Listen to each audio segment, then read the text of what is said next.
Hey, welcome on in. It's another edition of the Aggie Coaches Show right here on the Aggie Sports Network from Learfield IMG College. We are out and about today at Old Chicago, and remember, some great opportunities to come down here and grab a bite, grab a drink, and certainly hang out with us. We got a lot to get to on the program, and of course, let's kick it off with the athletic director at Utah State, John Hartwell, who's kind enough to join us. And John, never an easy week as an athletic director, is it?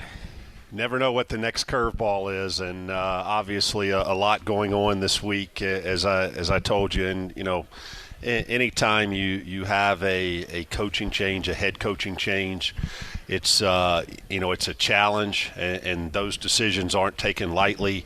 But at the end of the day, my job is to give our student athletes and our coaches the best opportunity to be successful. And after multiple meetings with Gary, and I'll say this up front, and I said this yesterday in the press conference, Gary's departure from Utah State should take nothing away from the body of work that he's done and what he did 8-9 years ago to totally turn our program around. I will forever be indebted to him, and I think I speak for all of Aggie Nation, be forever indebted to him for what he's done for our program. But again, as we were looking at the here and now, and not only where we were 3 games in this season and the trajectory that we were going, and sitting down with him again, multiple meetings, and there was agreement on his part that, hey, we're not where we need to be, and we're not trending in the right direction. So the decision was made for a change. Frank taking over, and if there's ever anybody that has the blood, sweat, and tears equity invested in Aggie football, it's Frank Maile.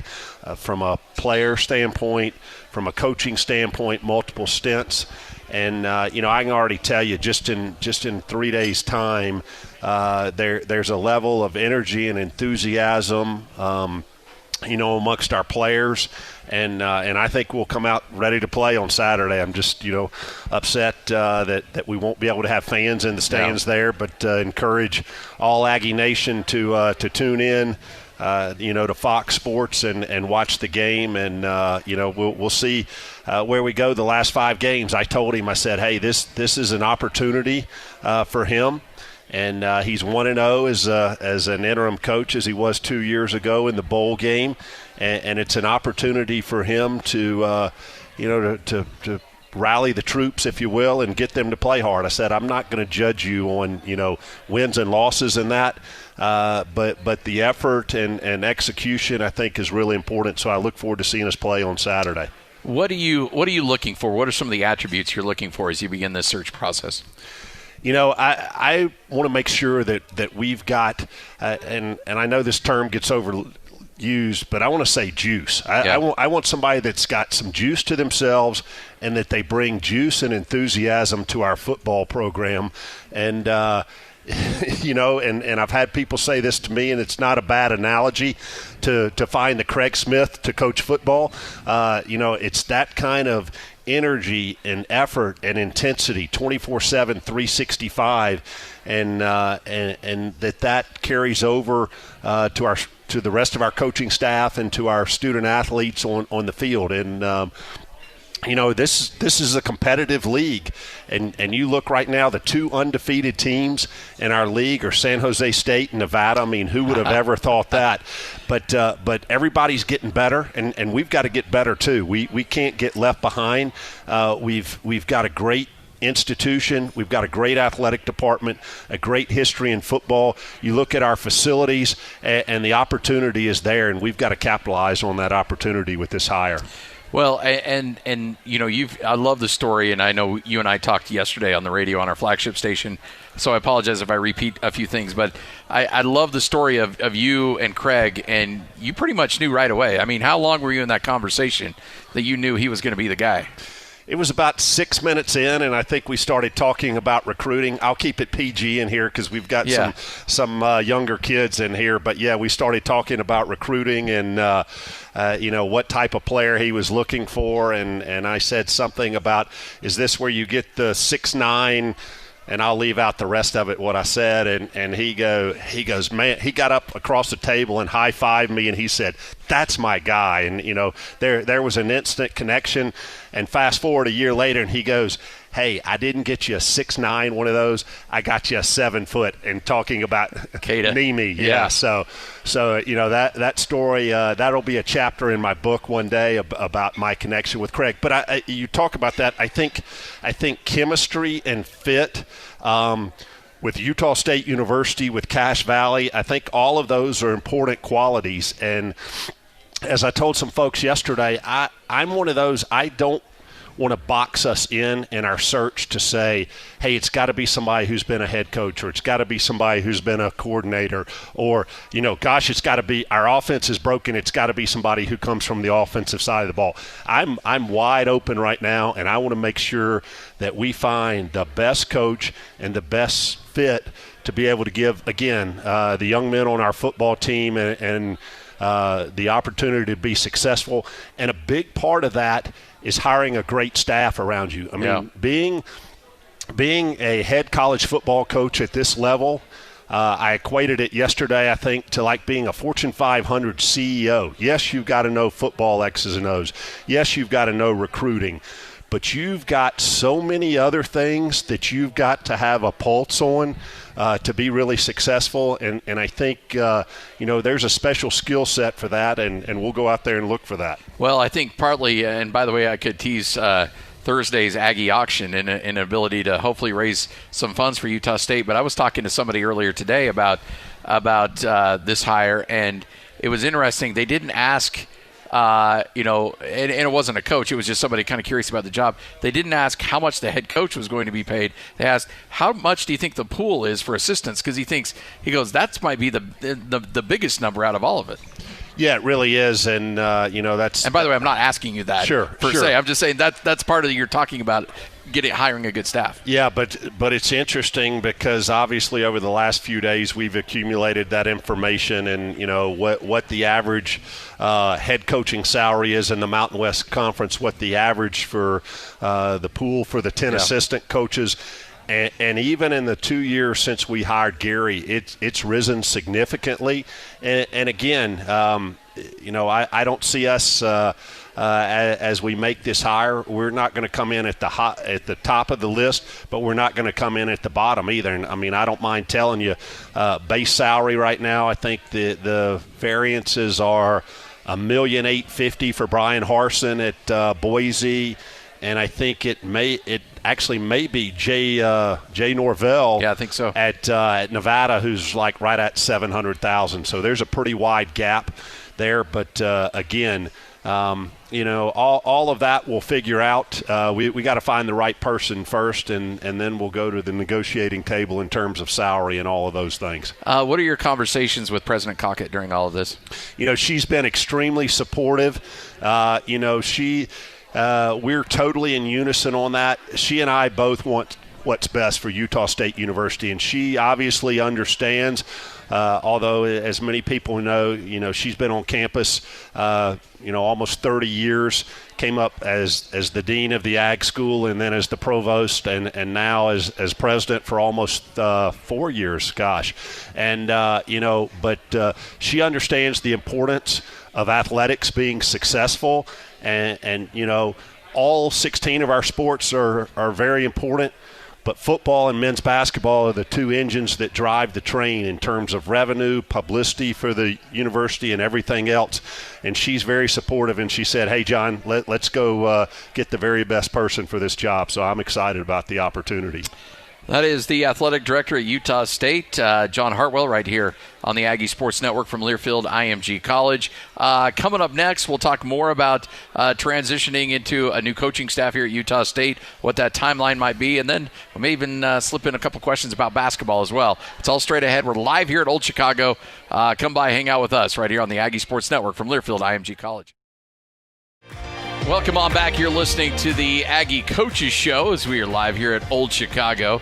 Come by, great food, great drinks. Come down and grab yourself dinner and hang out with John Hartwell, athletic director. Also, Frank Miley is going to join us coming up in segments 3 and 4. We'll chat with him what's coming up. He's unable to join us here live. He'll be on the phone with us, but we'll get his thoughts on his direction for these 5 games coming up here for Utah State. I want to talk a little bit about timeline. You still have 5 games left in this weird season. Is there a chance you may have a guy before then, or do you anticipate that coming after the season's over? We could have somebody before then, but this year, for a whole plethora of reasons, is a crazy year, but not the least of which, especially if you're in a search mode, is that regular seasons that normally end right at the end of November or the beginning of December don't end till either the 12th or 19th of December for most teams now, and then you've got bowl games after that. So I would love to have somebody. I think I used yesterday as kind of a benchmark date, December 15, and I'm still hopeful of that. And, the challenge is, though, in our business, you still got to be professional about it. So if they're and I'd say probably 99.9%, if not 100% of the people we're looking at are obviously coaching right now, either in the collegiate or professional ranks. And so to make contact with them, that's where a search firm comes in, because they can really act as kind of an independent third party and really whether unwritten or written rule amongst athletic directors, it's really not correct, if you will, for me to call a coach who's currently coaching, because they should be focused on their job. No different than I wouldn't want somebody, calling Craig Smith in the middle of the season to ask him about another job. So, but we are underway already in the search process, trying to finalize the search firm. I think we're very close on that. But somebody picked up this thing right here and kind of scrolled through over the last 72 hours, the people who have either reached out to me directly or had people reach out to me or had agents reach out to me. There is an impressive list already. And again, I think it speaks volumes about the reputation of our university and our athletic department and our football program. And I'll mention this too. It could be a good year, and, somebody might look at me strange there, but it could be a really good year to be hiring a coach, because with all of the strange things going on with COVID, I'm not sure there's going to be huge turnover in the head coaching ranks at the FBS level. And you can never forget the fact there are only 130 FBS head coaching jobs in the country. They are very coveted, and there's a lot of people out there that are very interested in this job. So I think we're going to have a very deep and a very talented pool to choose from. How much does this extra time, how advantageous is that for you in your search?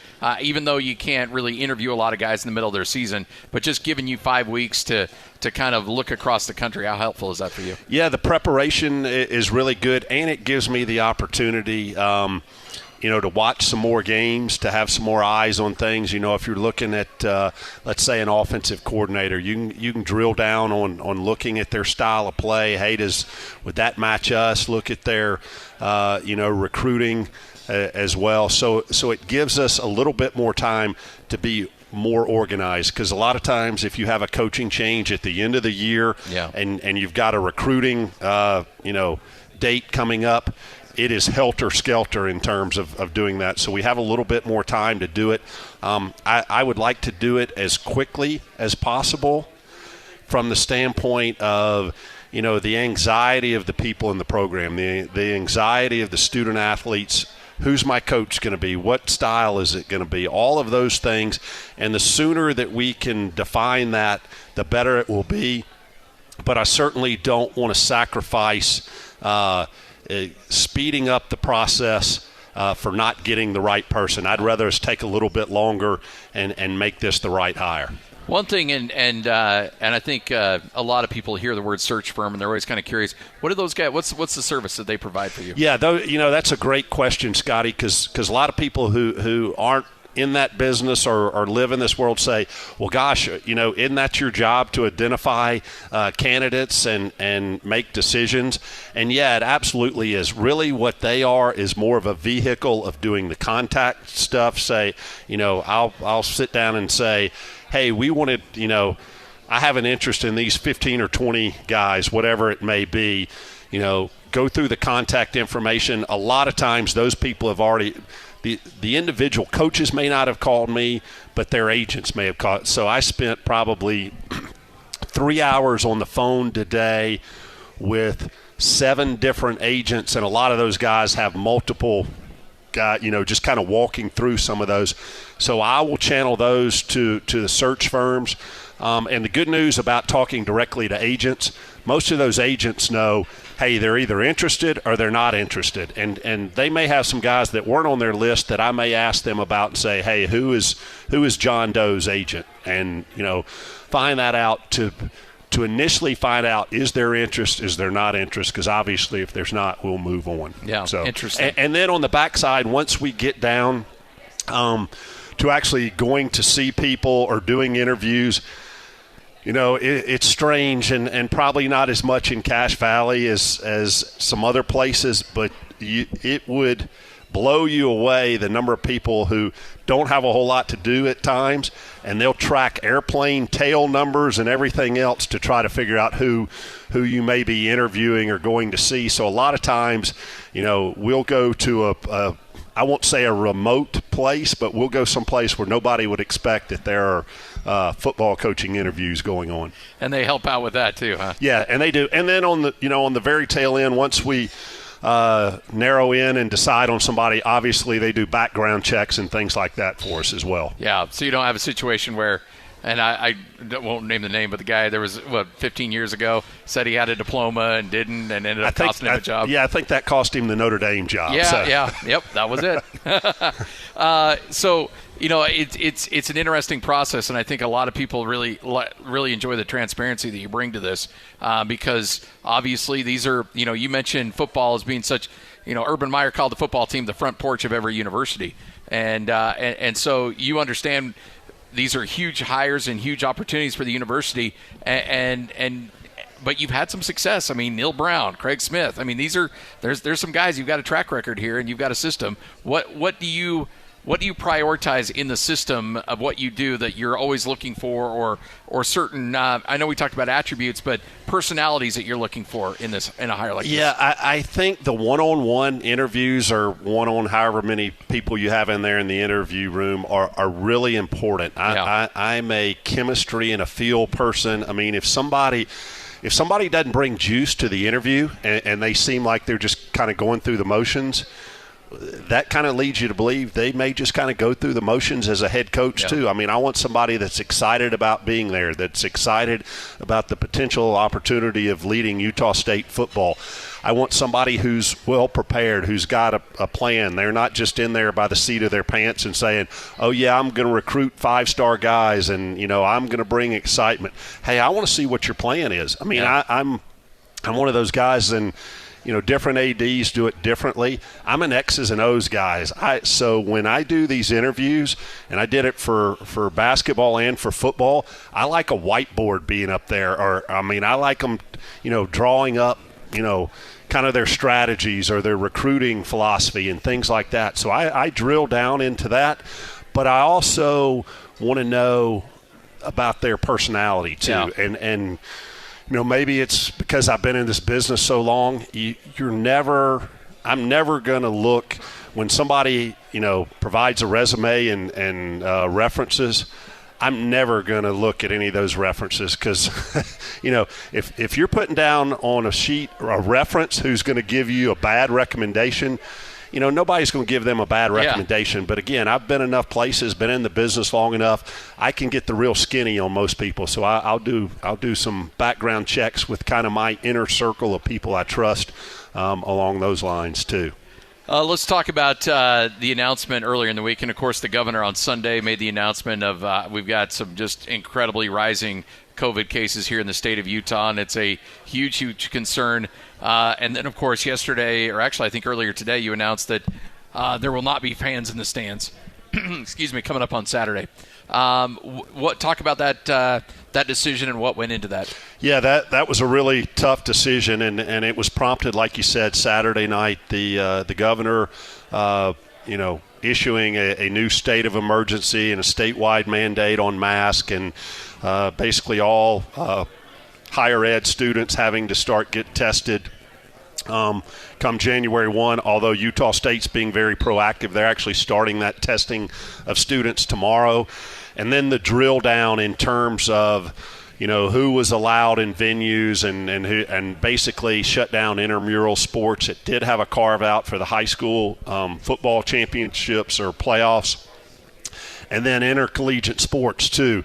But as we went through that information and talked to some colleagues as well at other universities, we had, as of yesterday or actually Sunday night, had kind of already thought we were trending in the direction of nothing more than potentially parents of players, which we'd really hoped to have. And then as we drilled down further into it and talked again to the governor's office and weather concerns and everything else, and just finally made the decision that we thought even having those 150 or 250 people in there was not prudent of us, both from a practical standpoint and an appearance standpoint. So determined, and this is the same thing. Actually, our first game of the year at Boise was the same thing, and it's a very weird feeling in a stadium where there's absolutely no fans in there. I mean, you'll have your student athletes and coaches and staff on the sidelines. You'll obviously have the Fox Sports Television crew up in the press box and Doug Hoffman and his crew. But it's almost an eerie feeling, and we'll count on our marketing and promotions folks to pump in the crowd noise. And I asked that from a radio broadcast. If we'll be piping in crowd noise. Yeah, Tyler, what's our number there that we can have set up to 70 decibels of piped in noise? So as he's over there saying he's going to pump up the volume. So hopefully to give the Aggies a home field advantage. So, yeah, it'll be a little different.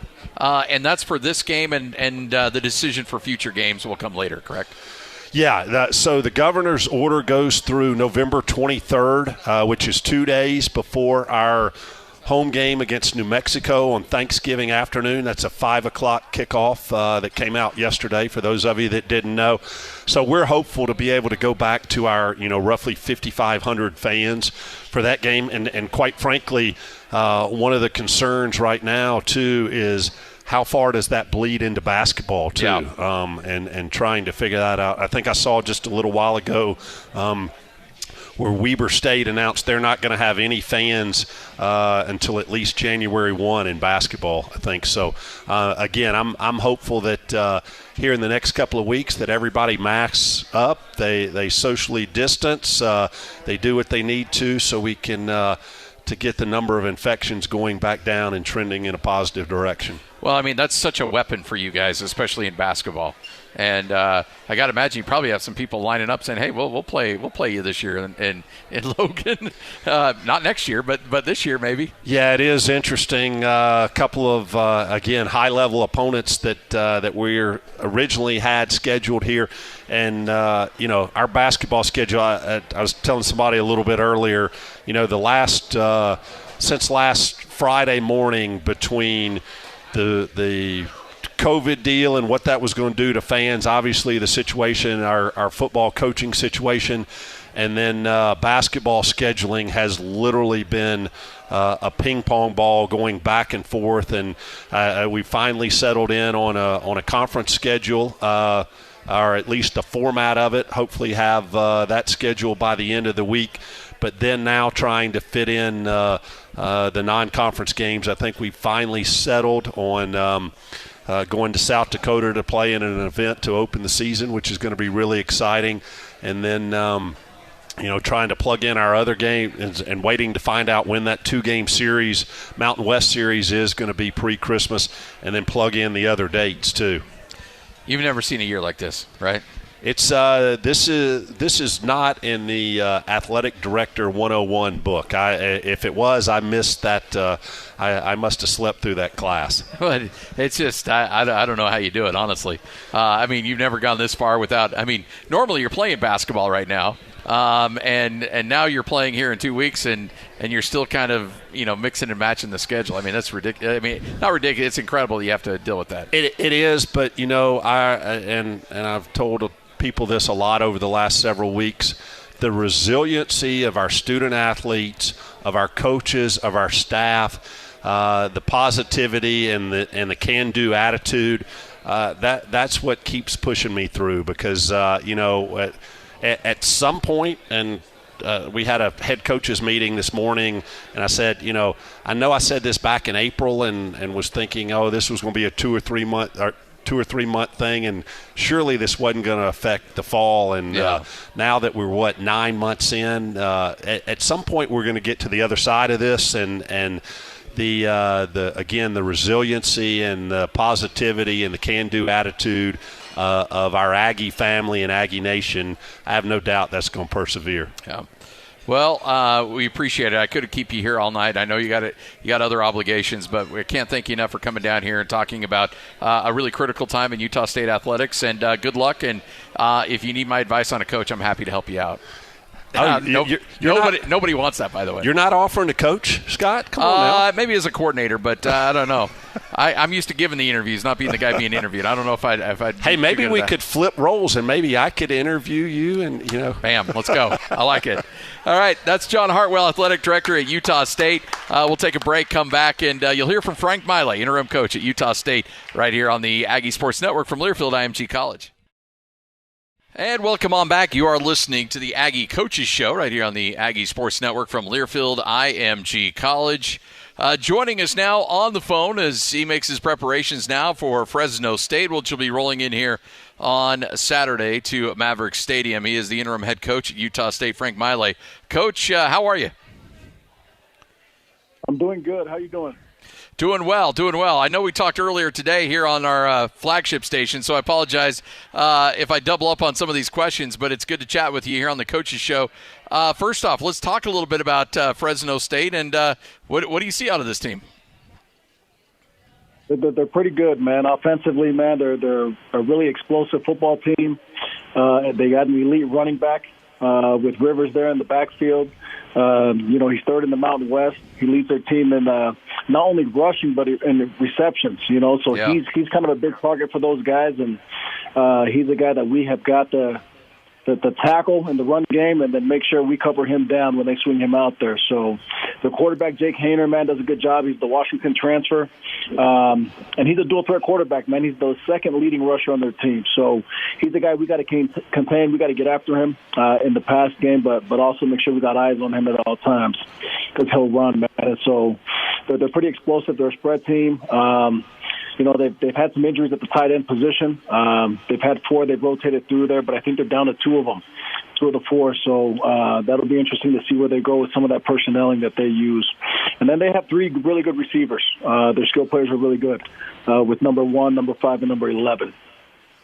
One thing I wanted to talk about in regards, and I want to zero in on that quarterback and the running back, but let's talk about Ronnie Rivers.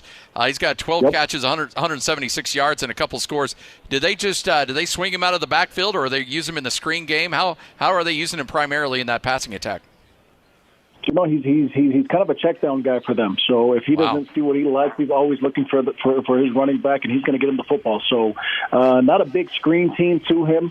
To tell you the truth, but they get him out of the backfield and they get the ball in his hands some way, somehow, and there's a reason why, man. He's an elite running back. Even the backup running backs catching the ball out of the backfield too. Correct. Number 7. Yeah, he does a good job. He's a good running back as well. Hainer, the quarterback, you mentioned his running. Is that designed runs with him, or is he scrambling out of the pocket? How is he getting those yards on the ground? Yeah, a lot of it's just scrambling. And that's the hard thing about these dual-threat quarterbacks. When you least expect it, man, if he doesn't see what he likes, he's on the move and he's running. And, sometimes depending on coverage, that's hard. Especially if you're in man coverage, you don't have eyes on him. The rush has got to do a great job containing this guy, and we've got to get him on the ground. Yeah. Do you have to be a little bit more I guess you got to be careful with your pass rush with a guy like that too, because if you're not filling your lane, he could be off to the races pretty quick. Absolutely. Absolutely, man. But, the last thing we want to do is slow our pass rushers down. So we want them to still be aggressive and understand who this guy is. And so all week long, it's been a huge emphasis of pass rushing with vision on the quarterback. They have given up 11 sacks. It does feel like you may have some opportunities to get after him. And I know last week didn't go the way you'd like, but you were still able to get after the quarterback quite a bit. Yeah, man, these guys are working hard right now. They're working hard right now. Their O-line is probably the weakness of their offense. Not saying that they're not good, man. They got some solid players up front. They're two big tackles, do a great job on the edges, man. But I think that's where we have to attack these guys is up front. Looking on the defensive side of the ball, they're giving up 26 points a game, and I wanted to get your thoughts on this a little bit because as an interim coach and the head coach of this team for now, do you look at what they're doing defensively, or do you still kind of focus in on what your normal position group and on the defensive side, or do you try to take a peek on that offensive side? No, man, I've yet to do it, but I plan on glancing over that. I've talked a lot with the offensive guys about who they are and what they're doing defensively, because I'm still coaching the defensive line. So that's kind of a hard position just to give over as far as coaching, because there's a lot that goes into those guys and what they're doing with our movements and the way we attack the line of scrimmage and the progressions. But, defensively, these guys are solid as well, man. They're 4 down front. They're kind of a quarters-based team in the back end. But they'll switch it up, man, with their cover one and bring pressure, and they do a good job, man. They got a lot of returners, man. I think their secondary is probably their strength. Their leading tackler on the defense is their corner number 38, Braylon Lunks. Do you know a lot of, and this isn't just for these teams, but in general, when you're playing teams in the Mountain West Conference, do you pretty much have a good feel for a lot of these guys because you've recruited probably a good chunk of these guys throughout your time at Utah State? Absolutely. Especially some of these California teams that we've tried to go after. We've usually had 4 to 5 coaches recruiting in California, so we kind of understand a little bit the skill sets that we're facing and we're up against simply from recruiting these guys. Yeah. Frank Maile joining us, interim coach at Utah State, right here on the Aggie Sports Network from Learfield IMG College. We talked about this earlier in the day, but I wanted to reiterate it on this show. And because I loved your answer when I mentioned this earlier in the day. When you're talking to a recruit who is looking at a coaching change and is wondering what's going on, whether you're recruiting him or whether he's already committed, what's your message to him? Just to do their research, man. I don't think I have to sell ever Utah State, man. Utah State sells itself, man. And this is a very specific place. It's a blue-collar place that's looking for tough athletes that love to work, have no problem working, and play with a specific mentality. So when we find those kids and they show up here, they feel this is home for them. So it's all about what they feel when they're here and the locker room and the kids that they're around, whether they're here on the recruiting trips, because at the end of the day, they're looking for a place where they can fit in, where they feel it's at home, and they want to be surrounded by guys that are just like them. So for us, getting them on campus is huge. Unfortunately, because of COVID, recruiting has, we've been in a dead period this whole time, and it's kind of been extended to January. So that's a huge obstacle for us of trying to recruit kids, see kids in person, and really getting them here. Once we get these guys on campus, man, it's nearly a sealed deal, man, because they love the feel of this place and what this place has to offer, and really who the DNA of who we are is really those kids that we're looking for. How do you, when a season may not be going the way that you would have hoped, and there's maybe some emotions in that locker room after a coaching change, how do you get the juice up to where you need it to be? Because that's what I've always admired about you as a person and as a coach. You always bring that juice with you. How do you get the players to increase that level of energy out on the field? Just reminding them that this is real life, you know what I mean? And so we preach, adversity all the time, and when you face it, it's when you find the true character of a person on the football field. And the good thing for these guys, man, football's been a great life teacher for these guys, man. So to see obstacles on the football field and now to see it in life and be able to put it in in a full effect as far as the mentality of how they face this challenge. You know, it's really good for those guys. So we're fortunate enough to have those kids, man, that I don't really need to bring that much juice, man. They're tough, they're relentless, man, and they're competitive. And so we're fortunate to have those guys, man. They're still hungry. They're still hungry, man. They're still hungry for that first win. They're still hungry to set out to do what they did at the beginning of the year, and that's win football games. So they've made my job a little easier than it probably should be at this time, just from the way the mentality's been. Coach, we're going to take a quick break, come back, and then get the final segment in with you and get your final thoughts on what to expect out of this Fresno State team when we come back. You're listening to the Aggie Coaches Show from Learfield IMG College. Welcome on back. Final segment of the show. You're listening to the Aggie Coaches Show. Frank Maile, kind enough to join us, interim head coach at Utah State, as Utah State gets set to take on Fresno. Coach, I know you dealt with a little bit at Boise, but last time we were at Maverick, we had 5,000 fans here. Now, no fans. We talked about juice. How difficult is that when there's no fans in the stands to try to generate that energy? Well, that's the trick, man. And the message to these guys, man, is the juice has always been inside of them, and it always will be. And so the passion that they bring to practice every single day, when they walk in the building, when they wake up every single morning, that's the same passion. Nothing's going to change. Obviously we'd love to have fans there, but the juice has always been inside of these guys, and they got to let it loose here on Saturday. And I guess that it sounds like that's the message to these guys. Hey, you create your own opportunities, you create your own energy and your own excitement, and it looks like it could be a little bit of a weather game too. And you probably like that when you play a California school here at home when some bad weather rolls in. Absolutely, absolutely. With the altitude and the snow and the cold, man, it's a good welcoming weather here for the California teams. So it's awesome. There's you mentioned this earlier on the show with me and Hans, but you brought up an interesting point that I wanted to discuss a little bit more. I know you're kind of letting the offensive coaches do their thing, but you're also keeping tabs on positions, and I think you mentioned, look, at this point, everybody's job is being evaluated, and that involves even the quarterbacks as well. Absolutely, man. There's an open competition, man, where we're rotating them with the ones and twos to see who really wants the job, man, and who can lead these guys at the end of the day. And so, for us, we're like figuring out who are the best on both sides of the ball and getting them on the football field, regardless of who that is, what they've done, how old you are, your experience. The best player, you're going to be on the football field. Will you let Bodie make that call? Do you want to be in on that decision? How is that going to play out? Yeah, man, he's done a great job communicating with me on how progress is done every day, and so him and I sit down and talk about the progress of both of those quarterbacks and what it looks like and how he feels about it and how they've been performing day to day. So it'll be between us, but I'm going to let him, because he has the most experience with both of those guys, and that's his room at the end of the day, and I trust Bodie. And so I'll sit down and talk with him. He'll tell me the details of what it looked like throughout the week, but I'm going to let him make that decision. Frank Maile joining us right here on the Aggie Sports Network from Learfield IMG College. Give me your keys to the game. What do you need to see happen on Saturday for Utah State to get a W? Well, defensively, man, we got to stop the run.